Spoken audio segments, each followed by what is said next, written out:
Mas, enfim, o trabalho do Tite é um nada até agora, gente. É um nada. Aí, claro, vai vir aquela turma que adora processo. Aliás, ele usou a palavra processo. Processo é a maior muleta dos tempos modernos. Né? Qualquer coisa que não está indo bem, você diz, não, mas são os processos. Quando o processo acabar, vai. Tá bom, acredite em quem quiser. A verdade é que o Flamengo ele tem 4 jogadores extremamente criativos no meio-campo e não cria nada. É inacreditável isso. O Flamengo organiza quase todas as suas jogadas de saída de defesa para o ataque com chutão para frente. Então, o que adianta você ter Pulgar, Gerson, De La Cruz e Arrascaeta se você prefere que as jogadas sejam iniciadas com chutes do Fabrício Bruno, do Rossi, goleiro, e do Léo Pereira? Gente, tem alguma coisa errada, né? Tem uma coisa muito errada. Tudo bem, em um determinado momento a saída ali complicou, manda um chutão para frente, ok. Mas ter quase como meta, como objetivo sair sempre assim, é inacreditável, é assustador. Aí vai ter sempre aquele ranheta que vai dizer, mas você não vê o City, como é que é o zagueiro? Gente, vê os zagueiros do City e vê os zagueiros do Flamengo. Entende por que algumas coisas dão certo lá e não dão certo aqui. A Marília está entregando aqui, ó o Arnaldo aqui. Ó. O Arnaldo é um dos que defende essa tese de que os zagueiros têm que sair jogando. Pô, seria lindo se você tivesse zagueiros que tivessem essa qualidade de jogo. Não é o caso do Flamengo, pelo menos por enquanto. Então, o time do Flamengo é muito duro de ver jogar, Marília. É um sofrimento. A coisa não desenrola. O Flamengo domina o jogo, domina as ações, tem maior posse de bola e não chuta gol. O Gatito Fernandes fez uma defesa no primeiro tempo de um chute do Pedro da intermediária, que ele defendeu sem grandes problemas. No segundo tempo, ele fez 2 defesas, uma num chute do Luiz Araújo, que ele botou espalmou para a lateral, e outra numa bola dividida com o Arrascaeta, depois de um passe do Gabigol. Mais nada. Então não adianta. O Tite disse que o time foi consistente nos 2 jogos, no Vasco e no Botafogo. Sim, ele foi consistentemente ruim nos 2 jogos. Essa que é a verdade. É claro que vai melhorar. Ele falou no processo, isso é um processo. Daqui a pouco ele vai receber um processo dos torcedores do Flamengo por propaganda enganosa, né? Porque, na verdade, o time dele não está jogando bulhufas. E pior, ele na entrevista coletiva, ele fala de um jogo que só ele viu. Ele e aquele auxiliar dele, o Kleber, só os 2 viram esse jogo, em que o Flamengo criou inúmeras chances, em que o Flamengo teve fluidez na defesa para o ataque. Gente, qualquer um que viu o jogo de ontem percebeu o horror que está o time do Flamengo. Um horror. Essa é a grande verdade. Não tem tática nenhuma, o De La Cruz ainda não se encontrou, o Gerson está sem procurar, sem saber em que lugar do campo ele fica, o Arrascaeta ainda está muito abaixo. E outra coisa, se ele vai jogar com os 4 do meio campo, os 4 tenores, como às vezes eu gosto de chamar, meio que na base da gozação, ele tem que ter 2 atacantes que se mexam lá na frente. Então ele tem que ter Gabriel e Bruno Henrique. Esses são os 2 atacantes que fizeram um enorme sucesso com o Jorge Jesus jogando num sistema relativamente parecido, com 4 jogadores no meio campo. E eram os 2 atacantes que vinham com sua mobilidade toda e faziam os gols todos, cansados de fazer daquele ano inesquecível de 2019. E o Dorival, em 2022, também jogou com 4 jogadores no meio campo. E o Everton Ribeiro mais atrás ainda. Mas aí tinha na frente o Gabigol e o Pedro. O Adenor adora um pontinha. Adora um pontinha. Ele gosta de jogar aquele futebol, sabe aquele futebol de prego que jogava antigamente? Não é nem o de botão, de prego. Vocês talvez são muito jovens. O Arnaldo certamente jogou esse aquele campinho assim, cheio de preguinho, assim, dedobol, chamavam aqui. Você ia plá. O time do Tite é um dedobol. Os times de sonhos do Tite é um dedobol, porque ele quer 2 caras abertos, cravados, martelados na ponta. Aí entra o Luiz Araújo. Me provoca. Melhorou nada. Isso é fake news. Melhorou nada. Esse Luiz Araújo é um nada também. Isso é um enganador, pontinha. Não vai a lugar nenhum, Renato, entendeu? O Flamengo estava mais confortável naquela situação. Eu acho que o primeiro tempo o Botafogo realmente endureceu o meio de campo e tirou o brilho dos tenores. Então, os 3 volantes do Thiago Nunes no primeiro tempo fecharam um pouco o meio. O Flamengo teve muita dificuldade de passar e por isso tanta ligação direta. No segundo tempo, imagina, olha só, o Botafogo no segundo tempo não joga bem. Não jogou bem novamente e o Flamengo com as mudanças provocou mais. Concordo que para o padrão jesuíno, ou jesuíta do Flamengo, o 4-1-4-1 do Flamengo no primeiro tempo deu sono. Ainda que o Luiz Araújo não seja mais jogador que o De La Cruz, tem gente perguntando assim, aqui, o Daniel Gonçalves e, se não me engano, um Eduardo. Charado Tironi falou assim, o Tite vai acabar com o De La Cruz aberto pela direita. Vai, Arnaldo? Provoca também. Bom, assim... ainda tem isso. Ainda está fazendo o De La Cruz, que é o grande contratação, jogar mal. Em prol de um pontinha de dedobol. Você sabe, né? Eu não posso discordar, porque eu não sou exatamente um fã de pontas. Como eu cresci na geração Tele, que aboliu os pontas da seleção e do futebol, a ponto do Jô Soares ir lá no orelhão clamar pelos pontas, né? De volta dos pontos, bota a ponta, Tele. Eu acho que os pontas que voltaram, né? Muitas vezes ali aos holofotes no futebol inglês, sobretudo os pontas com o pé trocado, etc. Isso também tinha no Brasil, tinha muita ponta esquerda destro, ponta direita canhoto, isso tinha já. Mas eu acho que a grande armadilha desse sistema com pontas é você ficar exatamente com um time muito estático, engessado, ou no futebol prego, ou no pebolim, ou no totó, como está dizendo o Renato. E me parece que o Flamengo tem, de fato, melhores jogadores, não exatamente nas pontas, jogadores mais versáteis e tudo mais para fazer um time mais envolvente, né? E acho que a grande virtude de um treinador de futebol é aproveitar a característica dos seus jogadores, mais do que implementar qualquer sistema. Vale até para o Diniz isso, eu acho, que tem um sistema bem definido e que ele talvez procure, já com um tempo de trabalho, jogadores mais adaptados ao que ele gosta.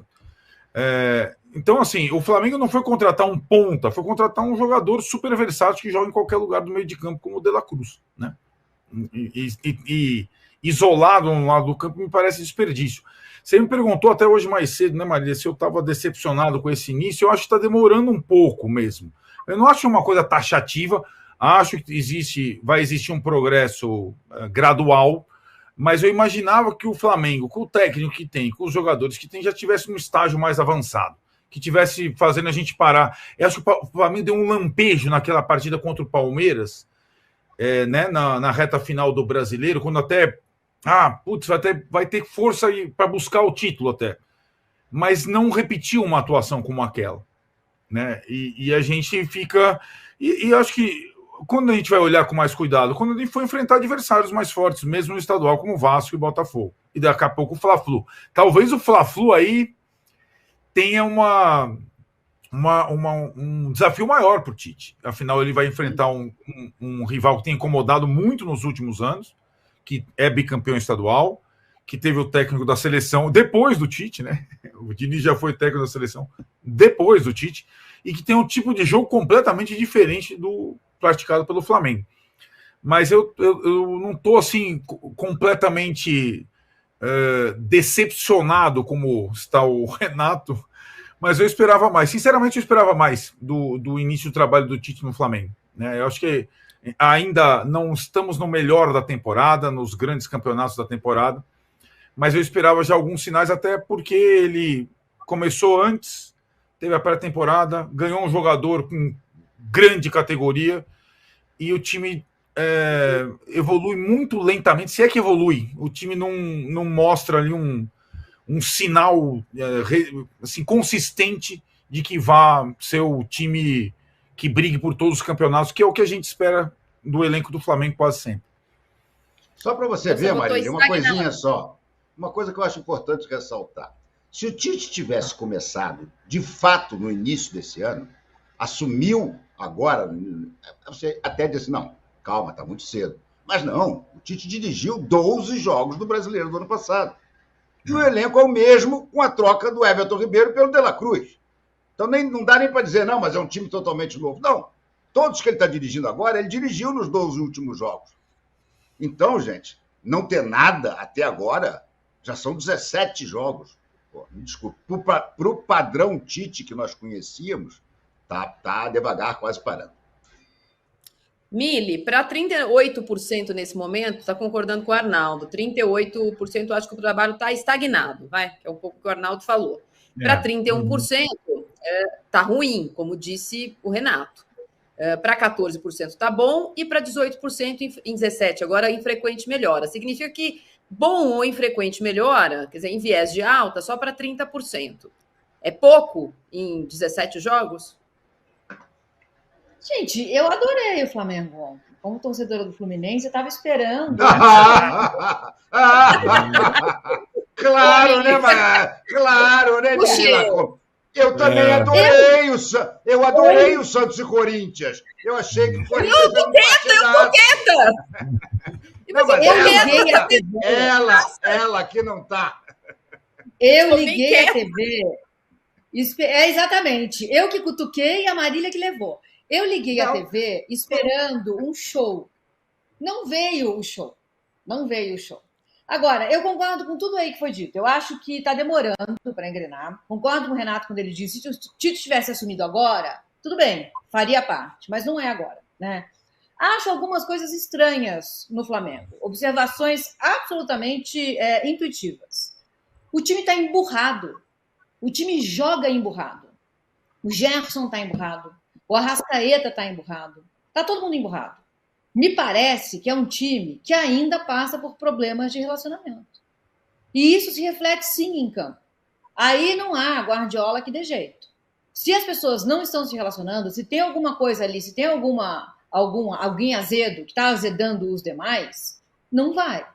Não vai. A gente viu o PSG. Não adianta ter Messi, Mbappé, e o outro, Neymar. Mas, enfim, é Messi e Mbappé. Não adianta. Não vai. Então, eu acho que tem alguma coisa no Flamengo que está represada. Tem uma energia ali que está represada.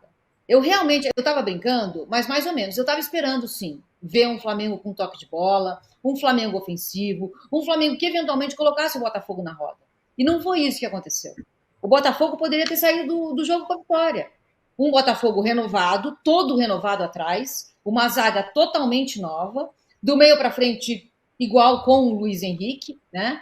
Então, o Flamengo decepcionou, sim. Decepcionou muito. Não vejo coisas estranhas também Tite tentando empurrar o filho dele a todo custo como alguém relevante. Vamos lembrar, Matheus Bach foi flagrado sentando o dedo em postagens de violência contra a violência de gênero, transfóbicas, misóginas e machistas. É esse o filho do Tite. Que o Tite agora quer emplacar de qualquer jeito. Um monumento à meritocracia. Próxima vez que vocês ouvirem falar em meritocracia, nessa ficção, pensem no filho do Tite. Tá? Tá lá. E o Tite concede a ele alguma... foi ideia do Matheus que falou, põe o Bruno Henrique. Gente, quem não falaria põe o Bruno Henrique com o Bruno Henrique no banco? Isso ele não falou ontem, falou outro dia, né? Quem não falaria isso? Você olha para o lado, vê o Bruno Henrique, o time não está ganhando, põe o Bruno Henrique, né? Não, mas foi o Matheus que teve essa ideia genial. Então, isso precisa sim ser dito. A gente está vendo aí o julgamento do Daniel Alves, né? A gente está falando de um mesmo fio de opressão contra a mulher. Começa curtindo postagens assim. E termina, a gente sabe como. Então, precisamos sim falar sobre isso. E outra coisa que eu queria falar, Marília, também render minhas homenagens aqui a esse dia tão triste, né? A maior vergonha da história do Flamengo.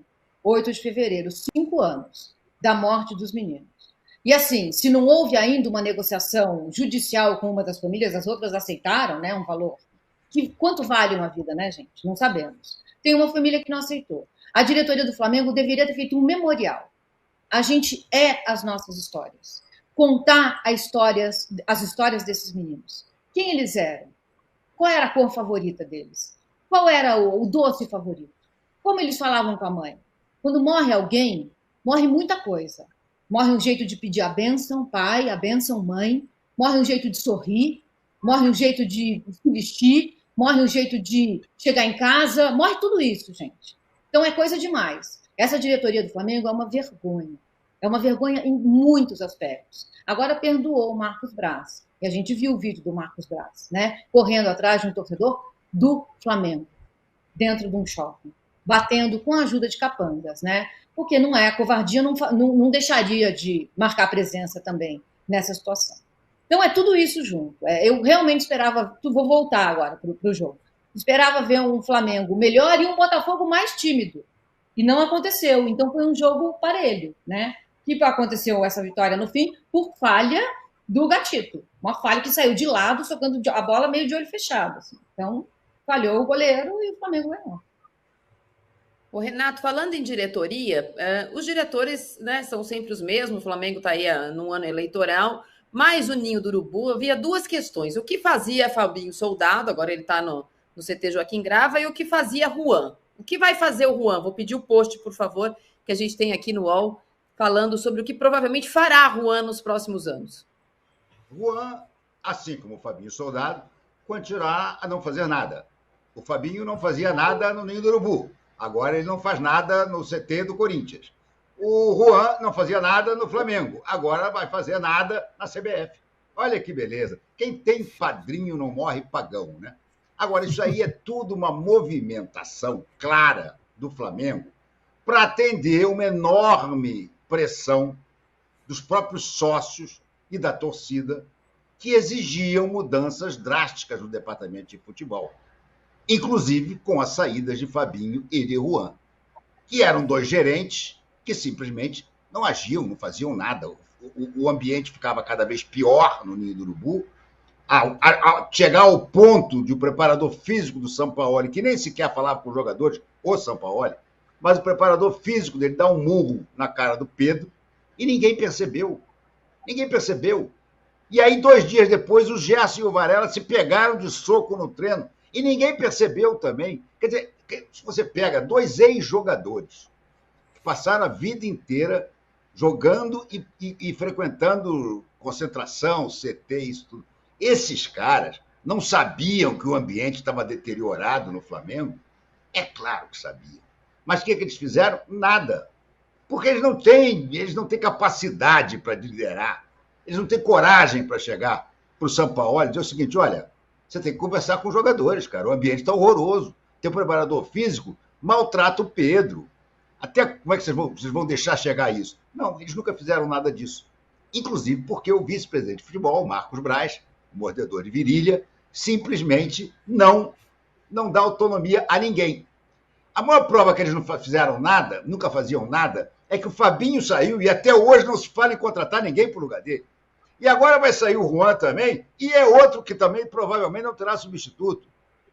Falta sair quem? Falta sair o mordedor de virilha. Mas a diretoria do Flamengo, o conselho do Flamengo, não aceitou nem discutir aquela vergonha que foi a agressão ao menino, que acabou fazendo um acordo, né? É claro.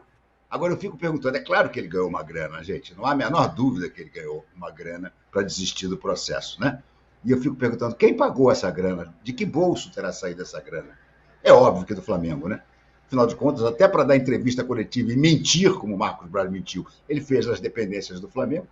Então, o Juan irá agora para a CBF e o Flamengo, se tivesse um mínimo de planejamento, um mínimo de seriedade, estaria buscando um grande executivo de futebol, aproveitando que se livrou do Fabinho e agora do Juan, provavelmente se livrará, para contratar um cara para tocar realmente o barco lá. Porque Marcos Braz, Bruno Spindel, Fabinho e Juan, e nada é praticamente a mesma coisa.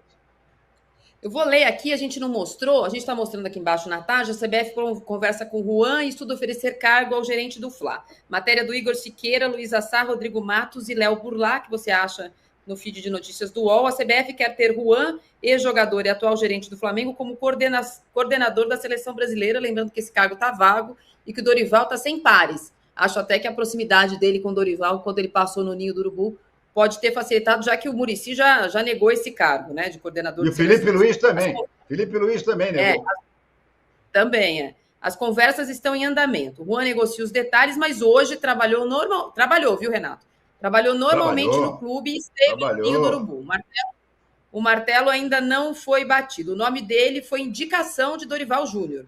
Eles trabalharam juntos no Flamengo em 2018 e em 2022.